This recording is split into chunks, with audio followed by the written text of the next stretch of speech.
Hi, I'm Grace. I'm 24 years old. And 3 years ago, I had $200 to my name. Today, I own 10 companies.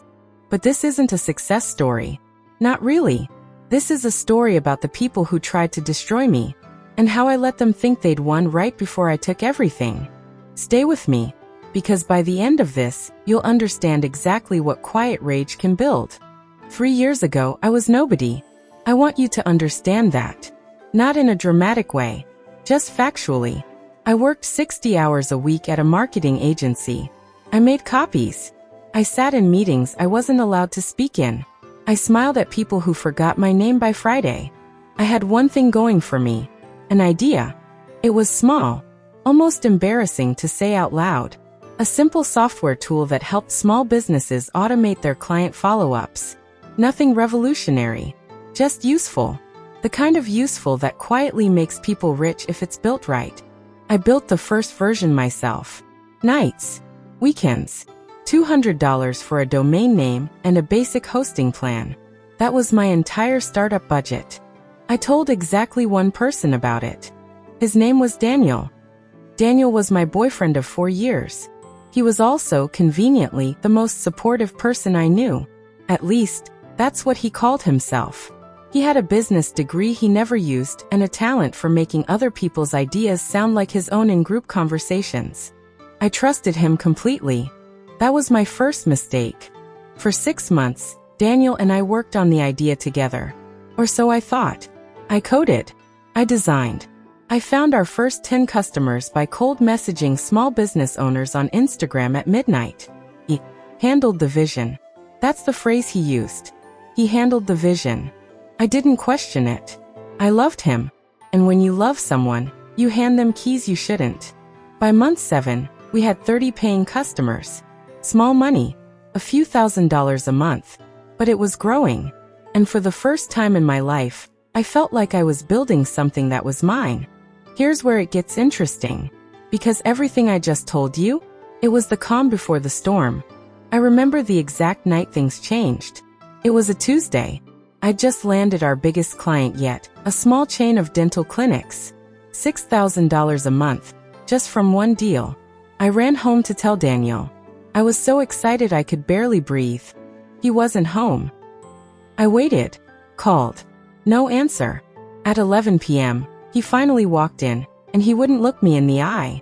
He sat me down, and he told me very calmly, like he'd rehearsed it, that he'd been talking to a lawyer. Not about us. About the company. He said, and I remember every word of this. Legally, since I handled the business side and you handled the technical side, it makes more sense for the company to be under my name going forward. For tax purposes. For investors. It's just cleaner.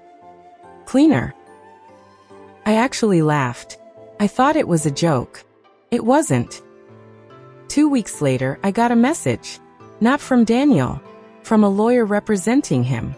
My access to our shared business accounts had been revoked. The domain, the client list, the company bank account. All of it. Gone. Locked. Reassigned. He hadn't just cut me out. He had planned it. I found out later he'd been meeting with our biggest clients for a month behind my back, quietly reassuring them that the technical founder was leaving, but the business would continue, under stronger leadership. He used those exact words. Stronger leadership. I sat on my bathroom floor that night with my laptop open, staring at an access-denied screen for a company I built with my own hands. And here's the part one want you to really hear. I didn't cry for long. Something in me just went cold. Because here's what Daniel didn't understand about me. He thought I was soft because I was quiet. He thought loyalty meant I was weak. He thought that because I never argued, I would never fight. He was wrong. That night, I made a decision that would define the next 3 years of my life. I wasn't going to beg. I wasn't going to sue him for a company worth maybe $40,000 a year. That would take years, cost more than it was worth, and honestly, give him exactly what he wanted. My energy. My attention. My anger wasted on him. No. I was going to build something so much bigger, that what he stole would look like pocket change. I was going to make Daniel watch. The next morning, I opened a new bank account. I had $1,100 saved, separate from the business, money he didn't know existed because I'd always been the one who managed our finances quietly in the background. Funny how the thing he underestimated became the thing that saved me. I didn't tell anyone what happened. Not my parents. Not my friends. I let people believe Daniel and I had just drifted apart. Because the moment people know you've been betrayed, they start treating you like something broken. I didn't have time to be treated like something broken. I had time to build. I want to pause here, because I know some of you are already guessing what happens next. You're wrong. It gets worse before it gets better. Keep watching. Within a month, I'd built a second version of the software. Better this time. Faster. I couldn't use the original code, obviously, that was tangled up in his lawyer's mess. So I rebuilt it from scratch, in 3 weeks, sleeping maybe 4 hours a night. I told myself the exhaustion was temporary. The anger was fuel, and fuel doesn't ask you if you're tired. I reached out to the 6 clients I remembered by name from before. Quietly. Personally. Not through the company. Through me. I said one thing to every single one of them. I built the thing you actually loved. Let me show you what it can really do. 4 of them came with me immediately. That was the beginning. Here's something nobody tells you about revenge. Real revenge isn't loud. It doesn't scream. It doesn't confront. Real revenge is patient. It smiles. It shows up early and leaves late. It says nothing while it quietly takes everything that matters. I registered a new company. Not under my name this time, under a name nobody could trace back to me easily. I wanted to move in silence. By month 3, I had 12 clients and enough revenue to hire my first employee, a college dropout named Marcus who was better at sales than anyone I'd ever met.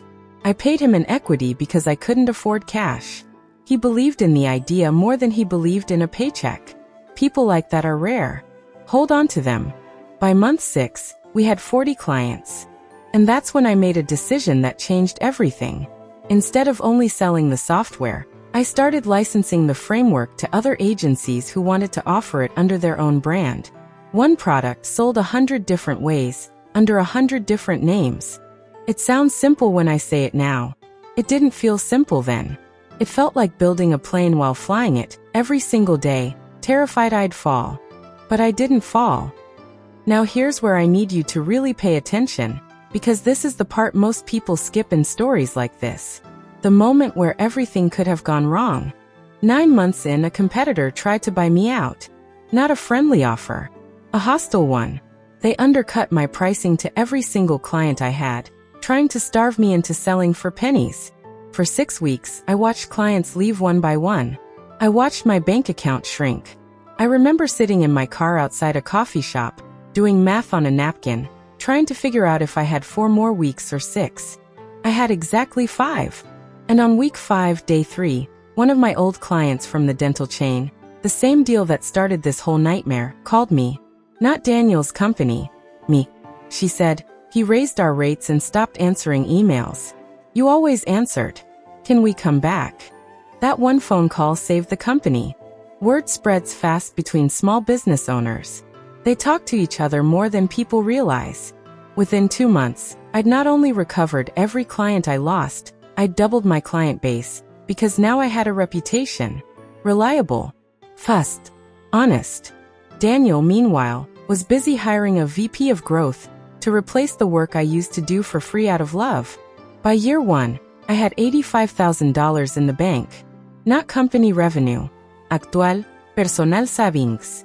I remember transferring it and just staring at the number for 10 minutes straight. $200 had become $85,000. But I wasn't done. Not even close. Year 2 is when things get interesting. Because this is when I stopped playing defense. I used that $85,000 to buy a small, struggling business. A local bookkeeping service, run by a tired man named Robert who was 2 years from retirement, and drowning in outdated systems. I didn't buy it to save it out of kindness. I bought it because I saw exactly what was broken and exactly how to fix it. I automated half his processes using tools similar to what I'd already built. Cut his costs by 40% in 90 days. Client retention went up. Revenue followed. That was company number 2. And here's the pattern I discovered, almost by accident. Small, tired businesses everywhere were sitting on real value, but drowning in outdated operations. Nobody wanted to modernize them. Everybody wanted to build something shiny and new instead. I didn't want shiny. I wanted profitable. So I kept buying. A small logistics coordination company. A regional cleaning service with contracts but no systems. A tiny e-commerce brand with good products and a broken supply chain. One by one, I found businesses that were bleeding not because they were bad ideas, but because nobody had bothered to fix the boring parts. I became the person who fixed the boring parts. By the middle of year 2, I had 4 companies. By the end of year 2, I had 7. Here's something I need you to understand about this point in the story, because it's the part people romanticize the most, and it's actually the hardest part to live through. Success didn't feel like victory yet. It felt like exhaustion with better numbers. I worked 18-hour days. I missed birthdays. I missed my sister's engagement party, because I was closing a deal on the same night. I lost friends who thought I'd changed, and maybe I had. Grief does that. Betrayal does that. It carves something out of you and replaces it with focus, and focus isn't always warm. But I kept going. Because somewhere, quietly, in the back of my mind, there was a very specific image I was working toward. I wanted Daniel to find out. Not through me. I never once reached out to him. I never sent an angry message, never posted anything vague online, never gave him the satisfaction of knowing he still lived in my head. I wanted him to find out the way betrayal deserves to be discovered. By accident. In public. Too late to do anything about it. And in the beginning of year 3, that's exactly what happened. There's a small business conference that happens every year, mostly local founders, agency owners, a few investors. Daniel's company, the one built on my original code, was struggling. Rumor had it he'd burned through 2 rounds of funding and was desperately trying to raise a third. He was scheduled to speak on a panel about founder resilience. I wasn't invited as a speaker. I was invited as a sponsor. Because by that point, one of my companies, the automation software, had become one of the 3 biggest players in that specific niche in the entire country. My name was on the sponsor banner. Not loudly. Just there. Present. Undeniable. I didn't attend to see him. I want to be honest about that. I attended because it was good business. But when he walked past the sponsor booth and saw my name on it, I watched something happen to his face that I will remember for the rest of my life. He froze. For 3 full seconds, he just stood there, and I watched 12 months of pretending everything was fine collapse behind his eyes. He came over. Of course he did. He tried to smile like we were old friends catching up. He said, "Wow, look at you. Guess things worked out." I looked at him, and for the first time in almost 2 years, I let myself feel the full weight of what he did. Not anger. Just clarity. I said one sentence. Only one. "I built this with the $200 you thought wasn't worth fighting for." Then I walked away. I didn't need to say anything else, because 2 weeks later, word got back to me that his company had missed payroll. A month after that, his last major client left. 6 months after that, the company folded entirely. Quietly. No press release. No dramatic ending. Just gone. The way things end when nobody's actually driving anymore. I didn't celebrate. I want you to understand that too. There's this idea that revenge feels like fireworks. It doesn't. It feels like exhaling a breath you didn't know you'd been holding for 2 years. It feels like finally sleeping through the night. By the start of this year, I own 9 companies. Software, service businesses, 2 small manufacturing operations I acquired and modernized, a logistics firm, a cleaning company that now operates in 3 states. The 10th company came 6 weeks ago. A small, well-loved coffee brand whose founder was retiring and wanted someone who'd protect what she built instead of gutting it for parts. I recognized something in her. In the way she talked about her business like it was a person she loved. I understood that completely. So here I am. Grace. 24 years old. 10 companies. Built from $200 and a broken heart. People ask me sometimes if I forgive Daniel. Here's my honest answer. Forgiveness was never really about him. It was about me deciding I wasn't going to carry his betrayal around like a weight for the rest of my life. I let it go, not because he deserved peace, but because I did. But I'll tell you what I never forgot. I never forgot what it felt like to be underestimated. To be told my part in something was replaceable. To be handed an access-denied screen for a company I built with my own 2 hands. I turned that feeling into fuel. Quietly, patiently, without a single dramatic confrontation, without a single public call-out, without ever needing to raise my voice. If there's one thing I want you to take from this, it's this. You don't need to scream to win. You don't need revenge that's loud, or petty, or public. The most powerful thing you can do to someone who betrayed you is become someone they never imagined you could be. Let them underestimate you. Let them think the door closing on you was the end of your story. And then build something so big, they can't help but watch it happen from the outside. If this story meant something to you, hit subscribe, because there are more stories like this coming.